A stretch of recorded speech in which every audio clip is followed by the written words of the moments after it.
Hey, I want to talk about something that I hear some horror stories about, and even some nightmarish recommendations that I hear um, doctors, chiropractors being told um, what to do in this realm. I want to talk about what to do when you have a child who is afraid to get checked. They're afraid to get checked, they don't want to be checked. And usually, if we're doing this right and we're understanding how to lead with the brain, this isn't something that usually persists. If it's something that persists, like after they've been under care for a long time or pops up with a kid who's been being checked regularly and then all of the sudden they become afraid, that's a different story and something we should look into. But in this video, in this lesson, I want to talk about what to do um, if you have a child, which is pretty frequent. This can happen. This happens. It definitely happens. Whether you're working with behavioral learning and socialization challenges or just working with kids in general, it's super common that a kid might be afraid, particularly a first-time child who's coming to the chiropractor.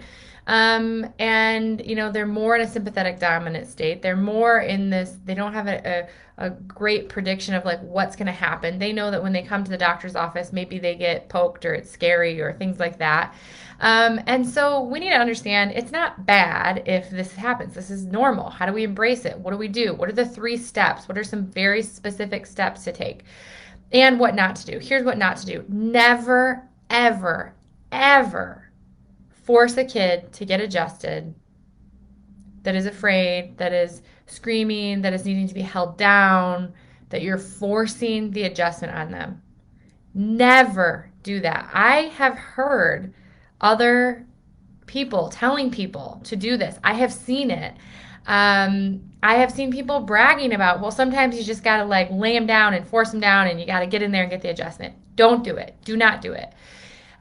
What you need to understand is that if we're afraid, there's a few things going on there. One, this child doesn't know what to expect. So they're more in their amygdala. They're more in that limbic system, that fight or flight. They're not having great prediction. We don't need to try to engage them with logic. The other thing that happens, and don't do this, is trying to say, here's a kid who's crying or completely shut down or refusing to get on the table or just afraid. And as the parent tries to force them more, they become more afraid, more shut down, or more escalated behaviors, or more crying or screaming or kicking or whatever. We don't just try to engage with logic. We don't try to say like, hey, Johnny, this is great. We need to get you on the table. Here's why.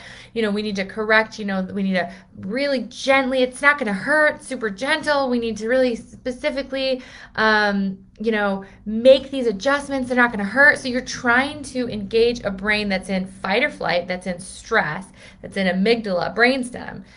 With logic, it's not going to hurt. It's going to be great. You're going to be healthier. You're going to love it. I promise. All the other kids do it. No, don't do that because it's not there's a big gap there, right? You're not going to get the results you're looking for. Here's the things you have to do. There's 3 steps to this. First, you need to think of it like a toddler having a tantrum.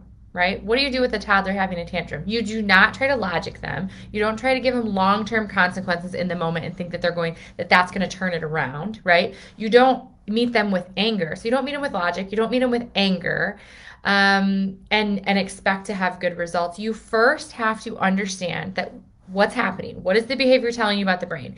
This kid is afraid. They're afraid, they're refusing, they're shut down or they're refusing, so they're exhibiting behaviors. The behavior is giving you a window into where they are in their brain, how they're processing in that moment.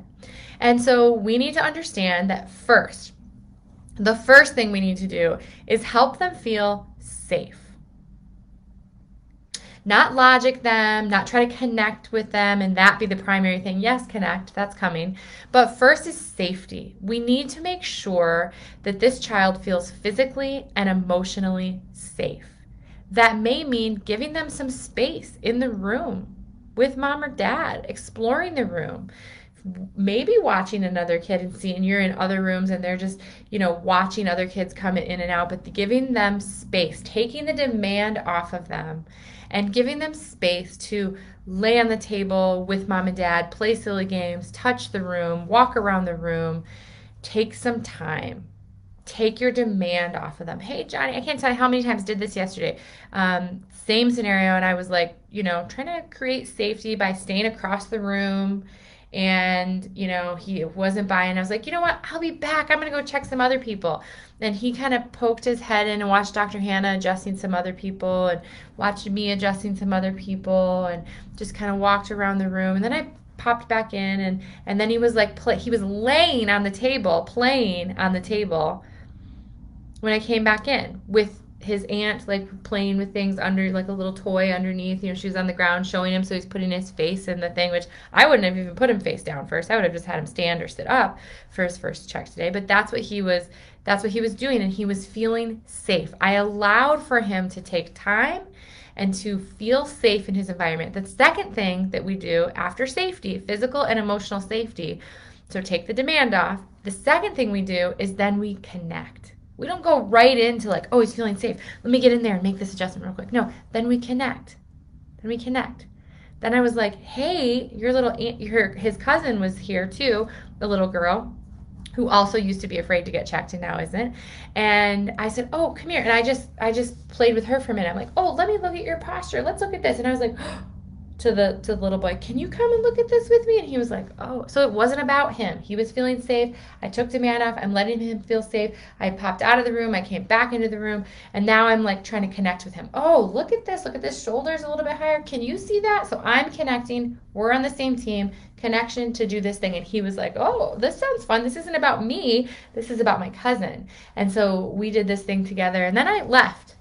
He's still safe, and this is all happening within just a few minutes, and he's playing, and the cousin's kind of playing. So we made sure he felt safe physically and emotionally.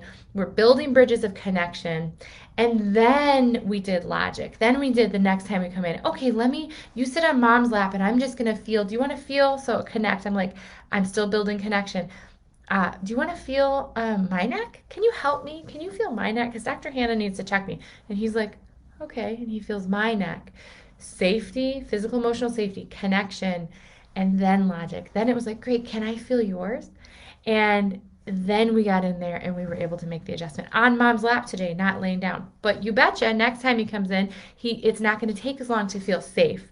And we've already built some connection, and we'll build upon that. And then logic and execution of the task. And then soon it won't even be an issue at all. So that's the thing. We don't want to force ever. Never, ever, ever. And you can tell parents, hey, sometimes we don't get an adjustment on the first visit. That's fine. Sometimes we're just building safety and connection on the first visit. That's not a fail, Mom. That's a good thing, right? He needs to feel safe first. We don't force him, and parents will try to do this. Nope, we don't force. It's okay. That's not the most optimal time for him to have an adjustment when he's in this fear, fight, or flight. We do not want to force this. This is his body. We want him to feel safe. We want him to feel connected, and we're going to get the best healing, and he's going to start building these positive feelings about coming here and getting checked. Super important. So the things we're not doing, forcing, holding down, we're not doing those things, right? Absolutely not. We're not trying to logic a kid in fear. We're working the 3 steps. 1, physical, emotional safety. Take the demand off. 2, build connection. 3, logic, execution of task. That will be a game changer for you. And let me just throw in another one. One to remember is that face down, palpating in the back, is a really scary thing, an unpredictable thing for a kid who's not there yet with visual cognitive function, which is almost all of behavioral learning socialization challenges with kids and adults. So you may not start there. You may start with seated and adjusting from, putting your hands behind like this. You may start just seated or standing and then work your or face up and then work your way to face down eventually. Do videos, do pictures, give prediction, lower demand, create safety, connection, and then adjust. Be well, do good work. Let me know what your takeaways were on this and if you have any questions.